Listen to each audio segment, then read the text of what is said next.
दोस्तों राम राम, स्वागत है आपका एक और ज्ञानशील वीडियो में। दोस्तों सब्सक्राइब करें हमारे चैनल को। मित्रों, आज की वीडियो बहुत ही ज्ञानवर्धक होने वाली है। दोस्तों यदि आप इस वीडियो को पूरा देख लेते हैं तो मित्रों आप बहुत कुछ आज की इस वीडियो से ज्ञान लेकर जाओगे। दोस्तों, इस वर्ष 2023 में 10 नवंबर को धनतेरस है और धनतेरस पर कुछ ना कुछ खरीदने का प्रावधान है, चाहे आप धनिया ही क्यों ना खरीदें।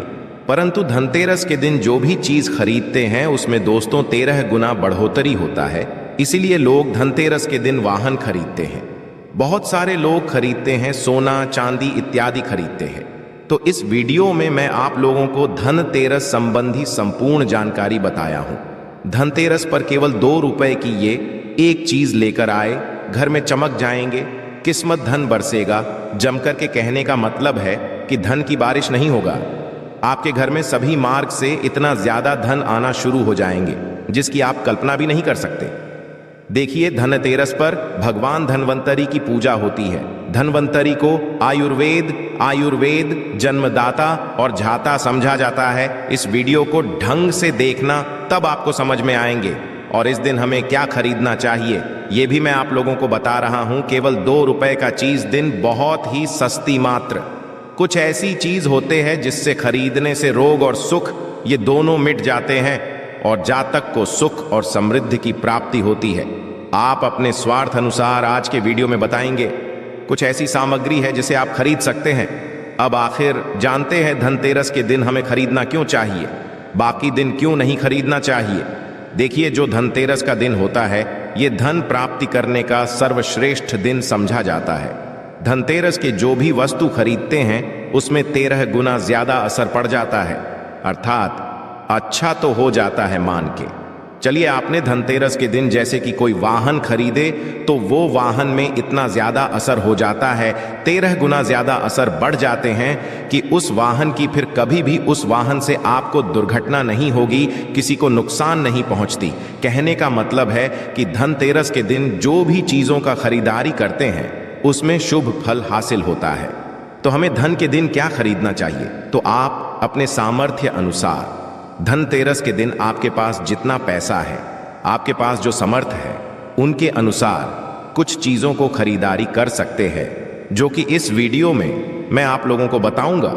और यदि मेरे वीडियो में बताएंगे 5 में से कोई भी आप एक चीज खरीद लेते हैं, यकीन मानिए माता लक्ष्मी आपके घर में अभी के जीवन में चली हर तरह की मुसीबत को दूर करेंगी, आपको अर्थात धन संपत्ति प्रदान करेंगी। देखिए, जन जन कल्याण करना। आप सभी दर का आप हमारे वीडियो को देख रहे हैं। आप हमारे दर्शक नहीं बल्कि आप हमारे परिवार के हिस्से हैं। मेरे वीडियो को देख करके किसी एक भी मानव का भला होता है, किसी की गरीबी मिटता है, तो मुझे भी पुण्य की प्राप्ति होता है। इस वीडियो में जानते हैं कि वास्तव में हमें धनतेरस के दिन क्या खरीदारी करना चाहिए। मैं 5 चीज बता रहा हूं आपसे, जो कि आसपास में ये चीज मिल जाए तो खरीद लेना। आप अपने समर्थन खरीदें। अभी तक कमेंट बॉक्स में जय माता लक्ष्मी नहीं लिखे तो जय माता लक्ष्मी अवश्य लिखना। और जो बहन हमारे वीडियो को देख रहे हैं, बहन लोग, आप जो कमेंट बॉक्स में हैप्पी धनतेरस अवश्य लिखना। तो सर्वप्रथम जो है कमल का बीज, ध्यान से सुनना। कमल के फल को जो है निकालने के पश्चात इसे कमल का बीज निकलता, जिसे हम कमल गट के बोलते हैं, कमल खट्टा भी बोलते हैं। तो इसके अंदर से जो बीज निकलता की माला बनती है, जिसमें माता लक्ष्मी को सिद्ध करने के लिए इनके माला की जप होती है। तो देखिए, जो कमल के गट के होती है उसे माता को बहुत पसंद है। कमल के जो बीज होता है माता लक्ष्मी को बहुत पसंद है। तो एक काम करना, धनतेरस के दिन धन्वंतरी महाराज को और माता लक्ष्मी को पंचपच आपको कमल का बीज समर्पित कर देना और आपको प्रार्थना करना है कि हे माता लक्ष्मी, आप हमारी गरीबी मिटाए। धन्वंतरी महाराज से प्रार्थना करना है कि महाराज घर में हमेशा निरोग रहे, निरोग काया की प्राप्ति हुई, यही मैं आपसे आशीर्वाद की कामना करते हैं। इस तरह से प्रार्थना करते हुए कमल का बीज इस दिन खरीद करके लाइए। माता लक्ष्मी धन्वंतरी महाराज को समर्पित कर सकते हैं। आजीवन आप निरोग रहेंगे और आपके जीवन में धन का कमी नहीं होगा, क्योंकि इस समय में सभी दिव्य शक्तियां जागृत अवस्था में होती है धनतेरस के दिन। और आपकी पुकार सीधा माता लक्ष्मी और धन्वंतरी महाराज तक के पहुंचते हैं। इसके पश्चात औषधि देखिए। इस दिन औषधि क्यों खरीदना चाहिए? क्योंकि औषधि हमें निरोग काया प्रदान करती है। हमें हमें जो निरोग रखने का काम करती है। तो ऐसा मान्यता है कि इस दिन धनतेरस के दिन, क्योंकि इस दिन धनवंतरी महाराज जो है समुद्र मंथन पैन हुए थे और अमृत का कलश लेकर के उत्पन्न हुए थे। धनवंतरी महाराज को, धनवंतरी देवताओं को जो है देवताओं के वेद कहा जाता है। दुनिया के सर्वप्रथम सबसे बड़ा जो वैद्य है ये धनवंतरी महाराज है, ये देवताओं के वैद्य है और ये हमारे लिए है। हम सब इनकी पूजा करते हैं। इनकी पूजा के कारण ही हमें वेद का ज्ञान हंस एल होता है। तो इस दिन जो है कालाबाज या फिर जो है शंकर जटा, ये सर्व औषधि नाम की एक औषध आती है। आप ये घर में खरीद करके ला सकते हैं। ये घर में खरीद करके आप अपने घर में लाते हैं और इसे स्थापित करते हैं या फिर धनवंतरी महाराज को समर्पित करते हैं। तो जब तक ये औषधि आपके घर में रहेंगे तब तक आपके घर में बिल्कुल ही किसी को रोग नहीं आएगा। और ऐसा भी कहा जाता है इस दिन औषधि लेकर के लाने के पश्चात, जैसे कि शंकर झट है सर, वो औषधि आते आप जो इस दिन इंद्रजाल नाम की जो झड़ी आती है वो भी खरीद करके ला सकते हैं, या फिर किसी भी तरह की चमत्कारिक पेड़ पौधे की जो बांधा होती है या फिर चमत्कारिक जो वनस्पतियां होती हैं ये खरीद करके लाकर धनवंतरी महाराज को समर्पित करें। ऐसा कहा जाता है इस दिन समर्पित करने के पश्चात ये जो औषधियां होती है, जड़ी बूटियां होती हैं, जागृत अवस्था में हो जाती है।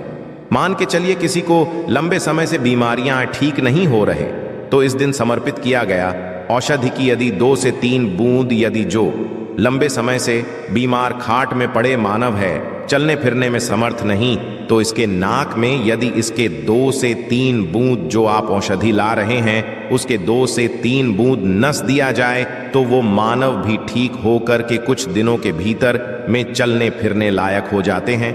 कहने का मतलब है कि इस दिन सभी तरह की जो औषधि होती है उसे जागृत करने की जरूरत नहीं पड़ती, स्वयं जागृत होते हैं। इसीलिए इस दिन औषधि ला करके आप जो समर्पित जरूर करें। इसके पश्चात है गोमती चक्र और कौड़ियाओं।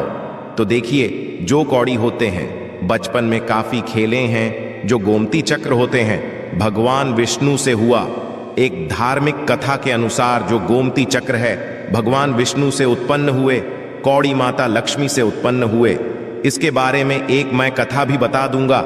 तो इस दिन आप अपने समर्थन 5 गोमती चक्र और 5 कौड़ी अवश्य लाना।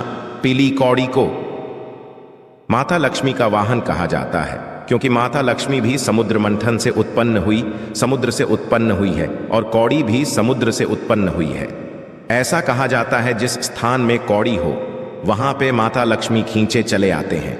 जिस तरह जो चुंबक होती है लोहा को अपनी तरफ आकर्षित करने का काम करता है, उसी तरह जो ये कौड़ी है ये धन लक्ष्मी को अपनी तरफ आकर्षित करता है। तो हमारे धर्मशास्त्र कहते हैं कि इस दिन गोमती और कौड़ी माता लक्ष्मी को जरूर समर्पित करना चाहिए। गोमती ये चक्र समर्पित करने से जो गोमती चक्र का स्वाभाविक स्वभाव है कि आपके जीवन में चली परेशानी को समाप्त करते हैं। गोमती चक्र का सरल असर है, ये स्वयं असर है। जिस घर में गोमती रखा हो उस घर में किसी भी तरह का बाधा नहीं आने देते। तो गोमती 5 आपको गोमती चक्र लेना है और 5 आपको पीली कौड़ी लेना है। यदि आपके समर्थ है तो आप जो 21 गोमती चक्र और 21 पीली कौड़ी अवश्य ले लेना, और जो है माता लक्ष्मी को इस दिन समर्पित कर देना। या फिर घर के किसी बच्चे को नजर दोष लगने हैं या घर में किसी बच्चे को जल्दी नजर दोष लग जाते हैं तो ये काम अवश्य करना। इस दिन को लाल कपड़े में बांध करके जो छोटे बच्चे को नजर दोष लग जाते हैं उसे पहना देना, नजर दोष नहीं लगेगा। जिनके घर में लंबे समय से बीमारी है, जो बीमार से छुटकारा पाना चाहती है, खुद आपको कोई रोग हो, आप चाहते हैं कि वो रोग से आपको मुक्ति मिल जाए, या फिर कोई लोग आपके ऊपर में किए कराया कर देते हैं, आपको इस दिन 7 घूमती चक्र लेना और शरीर से 7 बार उतारा करके इसे बहते हुए जल में बहा देना है। बहते हुए जल की निर्मल धारा में प्रवाहित कर देना है। बिल्कुल ही जल के साथ में आपके शरीर में किए गए तंत्र विकार घूमती चक्र खींच लेंगे, बहा देंगे और आप आजीवन बीमारी से मुक्त रहेंगे। इसके पश्चात है झाड़ू। इस दिन क्यों खरीदना चाहिए? क्योंकि झाड़ू को माता लक्ष्मी का स्वरूप समझा जाता है। धर्मशास्त्र भी कहते हैं जो झाड़ू है ये लक्ष्मी, जो कचरे हैं राहु है, तो जो झाड़ू है हमारे घर से कचरे को बाहर फेंकने का काम करते हैं। अर्थात ये हैं झाड़ू से हम कचरे को साफ करते हैं। तो झाड़ू किसे? झाड़ू को लक्ष्मी कहा जाता है, कचरे को राहु। तो झाड़ू रूपी जो लक्ष्मी है, कचरे रूपी राहु को हमारे घर से बाहर फेंकने का काम करते हैं। जहां पे गंदगी वातावरण हो वहां पे राहु आते हैं, वहां पे केतु आते हैं, वहां पे फिर नकारात्मक चीजों के असर बढ़ते हैं। इसलिए झाड़ू घर में रखने से झाड़ू को सकारात्मकता ये लाती है। माँ लक्ष्मी के ही स्वरूप कहाँ गए हैं? तो आपको धनतेरस के दिन तो जोड़ा झाड़ू लाना चाहिए। आपको जोड़े के स्वरूप में झाड़ू लाना चाहिए और इसे ला करके जैसे देवी माता लक्ष्मी की आप पूजा करते हैं उसी तरह झाड़ू की भी पूजा करना है। और इसे आपको प्रार्थना करना है कि हे माता लक्ष्मी, आपके कृपा से हमारे घर में पूरे साल पूरे वर्ष भर ईंधन की कमी ना हो, इस तरह से प्रार्थना करना है। झाड़ू को माता लक्ष्मी का स्वरूप आपको मानना है। झाड़ू माता लक्ष्मी के ही स्वरूप ही कहेंगे। इसके पश्चात है धनिया। मैं पिछले वाले वीडियो में भी बताया था, धनिया की जो संबंध होता है सीधा धन की देवी माता लक्ष्मी से आज भी ग्रामीण क्षेत्र में धनतेरस के दिन धनिया बोए जाते हैं।